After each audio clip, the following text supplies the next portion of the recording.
Hello, you're welcome once again to the Real Talk. I'm Debby Jones, your host. Just in case you're just tuning in, this is the Real Talk, and here we keep it real. We deal with real life issues in a real life situation.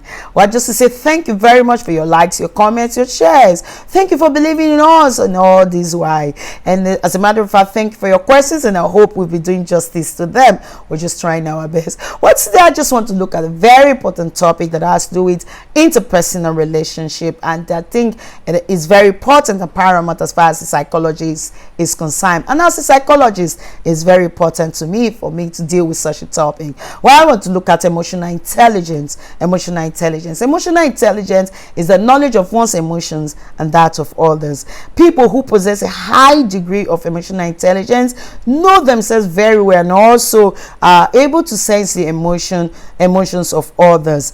According to an author, he identified two major components of emotional intelligence. They are intrapersonal competency and interpersonal competency. Well, according to him, intrapersonal competency is subdivided into self-awareness, self-management, and self-motivation. Well, self-awareness is the ability to identify one's own internal states, preference, research, and intuition. It involves recognizing one's emotions and their effects. Accurate self-assessment, which involves knowing one's emotions and their effect. And self-confidence, which refers to a strong sense of strength, intuition. How well do you know you? How well do you know yourself? If you're given the opportunity to write down 5 things about you, can you? There are a lot of persons who are aware of themselves and they say that, na small thing they make me the best. Yes, you know yourself very well, and if you know yourself very well, just write it down and let's go ahead. Well, having been aware of yourself, the next phase is self-management. How are you able to manage that awareness? How are you able to manage what you know about yourself? Well, self-management, it refers to the ability to manage one's internal states, impulse, and resources. Self-management is the ability to regulate distressing effects like anxiety and anger, and to inhibit emotional impulsivity. We all have it. That's the honest truth. But the ability for you to manage it makes you very intelligent, emotion-wise. It involves self-control. Keeping destructive emotional and impulse in check. You must always keep them in check. It involves trustworthiness. It involves conscientiousness. It involves adaptability, which is flexibility in handling change or being fitted in with comfort in any environment or situation, and innovation, which is being comfortable with novel ideas, approaches new informations. A lot of us, we don't know how to adapt to new informations. We don't know how to adapt to change. But I want you to know that change is something that is constant, and that's the only thing that is constant in this world. Now, I want you to find out something from you. I want you to answer this question. Have you ever been faced with challenging situations resulting from friends, relatives, or neighbors? Secondly, what was the first thing that comes to your mind whenever you are faced with these challenges? Thirdly, do you feel satisfied after carrying out revenge? And fourthly, how well do you know your friends? If every time challenging things happen to you and all you think is either to commit suicide or revenge or murder or something like that, then you lack the ability to manage yourself, your emotion, and you are not emotionally intelligent.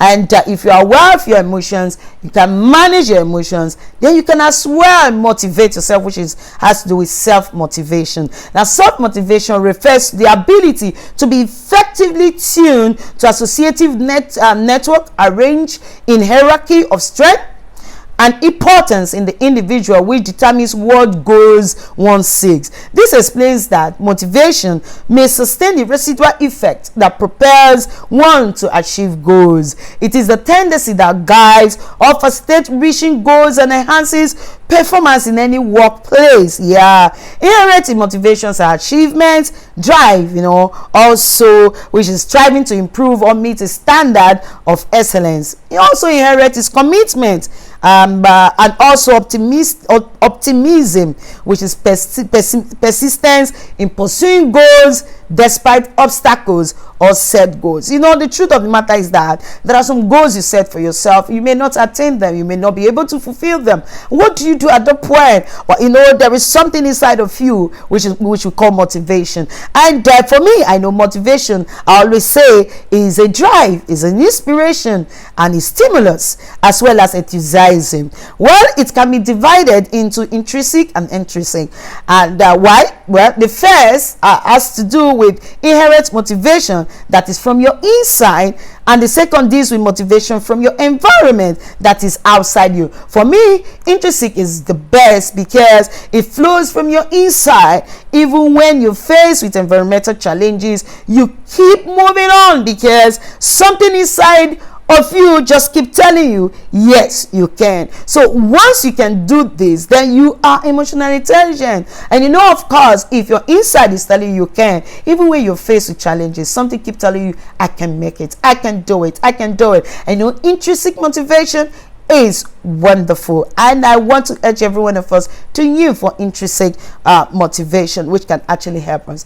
And the authority said that, of course, I said intrapersonal competency and interpersonal competency. Well, interpersonal competency is subdivided into social awareness and relationship management. Social awareness and relationship management. I love this because if you're really emotionally intelligent, you can face everything. I mean, we have less suicide, we have less suicide, or the tendency to carry out revenge, because you understand the people. We are made of different temperament, different personalities, traits, components, and different things, dynamics and uniqueness. You need to understand that of your friend, that you're emotionally intelligent. So we'll talk about interpersonal competencies, and it's subdivided into social awareness and relationship management, or social skill. Well, social awareness is the ability to read non-verbal cues for negative emotions, particularly anger, fear, and to judge the trustworthiness of others. It is the ability of an individual to non-physical behaviors of oneself and that of others before its occurrence. Well, and the second one has to do with relationship management, or social skill.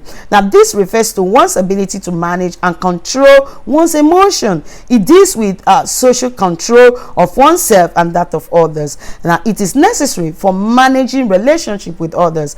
Effective management and social relationship induces positive response from others. The relationship management skill contains competencies that have the most direct effect on interactions with others. In a fundamental sense, the effectiveness of one's relationship skills brings on one's ability to influence the emotions of another person.